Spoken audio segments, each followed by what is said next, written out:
Bonjour, chers amis, bienvenue dans cette vidéo formation de Man Recreation. Je m'appelle Roxy Mpati, je suis maître de l'atelier Réflexion Profonde. Et aujourd'hui, j'aimerais qu'on parle bien sûr de la réflexion profonde. Et quand nous parlons de la réflexion profonde, quelle idée nous vient à l'esprit? Nous savons tous que chaque être humain a le cœur de se faire confiance. Chaque être humain a le cœur de se dire « je suis le plus fort, je suis meilleur dans mon domaine. Même si beaucoup de choses arrivaient, je resterai toujours le meilleur de mon domaine. Je suis toujours meilleur, même à l'école, je suis le premier. Et même si je n'apprends pas mes leçons, je resterai toujours premier parce que je connais déjà, parce que j'ai déjà confiance en moi. » J'aimerais vous raconter une histoire.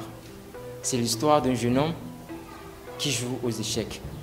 Dans son village, il a battu presque tout le monde dans le village. Il a battu presque tout le monde. Et il est même parvenu à écrire devant son portail « Maison du plus grand joueur d'échecs au monde ». Vous comprenez? Maison du plus grand joueur d'échecs au monde. Il a battu plusieurs personnes, presque tout le monde dans son village. Il est parvenu à mettre ceci sur son portail. Un jour, un vieillard passait avec son âne et le vieillard a vu ce que le jeune homme a écrit sur son portail, maison du plus grand joueur d'échecs au monde.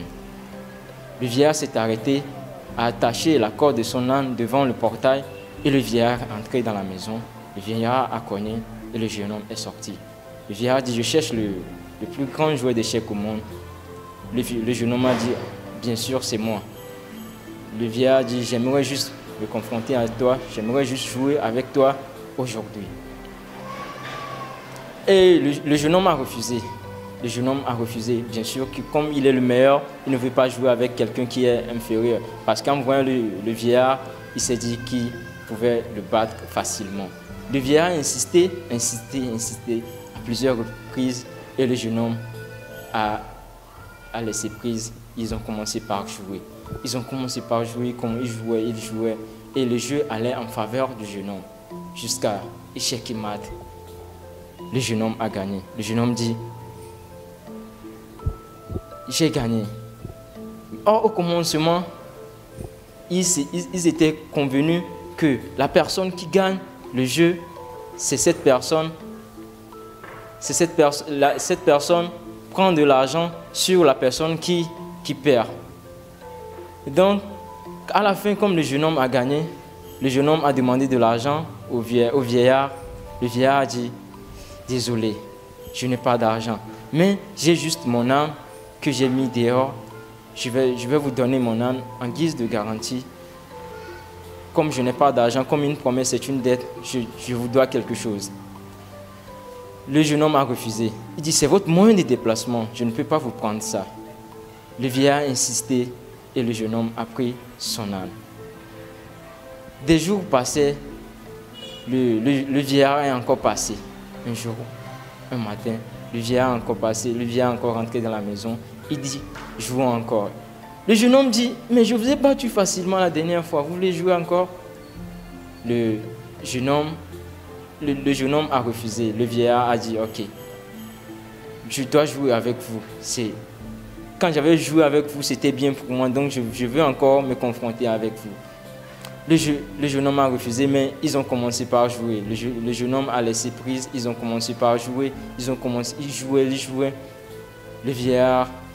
Le jeu allait en faveur du vieillard. Le jeune homme ne comprenait plus rien. Le vieillard a gagné. Le vieillard a gagné à petit. Et échec et mat, le vieillard a gagné. Mais le jeune homme n'a rien compris. Le jeune homme l'a posé la question. « mais comment vous êtes parti vous entraîner ?» Le jeune homme a dit, le vieillard a dit non. J'étais juste plus fort que vous. Je passais juste, j'allais quelque part là où il n'est pas autorisé de mettre et d'amener un animal.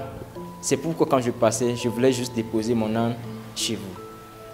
Et maintenant, je voudrais que vous me rendriez mon âne. Je ne veux pas prendre de l'argent chez vous, je voudrais juste que vous me rendriez mon âne. Le jeune homme était étonné. Il dit, mais comment est-ce que le vieillard peut me battre? Donc, je ne suis pas le plus grand joueur d'échecs au monde. Je suis le meilleur au monde. Et de ce fait, le jeune homme, il s'est rendu compte que non, il n'est pas.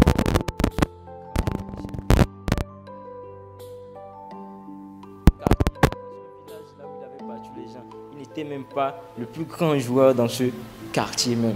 Parce que le vieillard l'a battu, le vieillard l'a humilié et il s'est abaissé. Il est parti, il a enlevé ce qu'il avait écrit sur son portail. C'est de ce fait dans notre vie aussi. C'est ce qui se passe dans nos vies. On se croit meilleur. On se croit meilleur, on se dit qu'on est le meilleur dans notre domaine.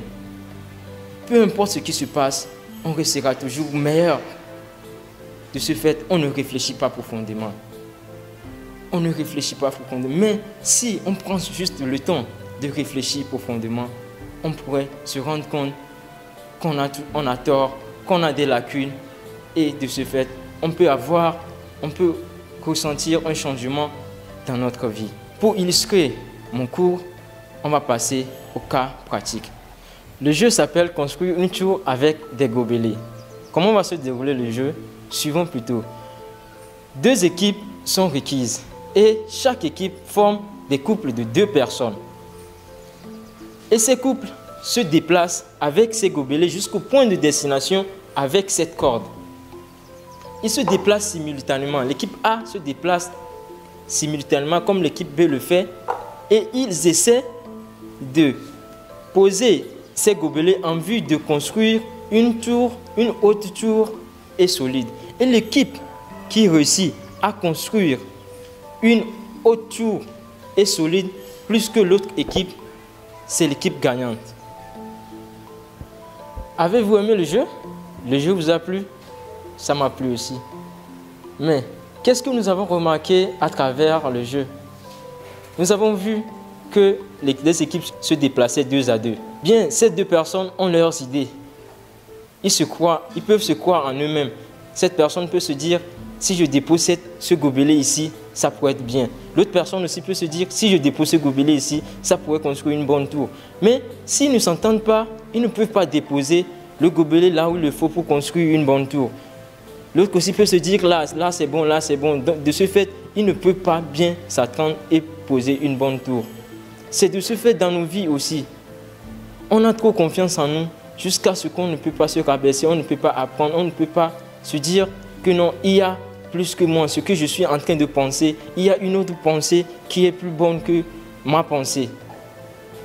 De ce fait, dans nos vies, cette conviction de vie doit être en nous. Ça ne doit pas juste être un cours qu'on vient juste d'écouter aujourd'hui, mais on doit mettre ce cours, on doit prendre ce cours comme acquis, que ce cours reste en nous comme inné aussi. Donc, ce cours doit rester en nous, on doit le pratiquer chaque jour. La réflexion profonde doit être partie intégrante de notre vie. Merci beaucoup.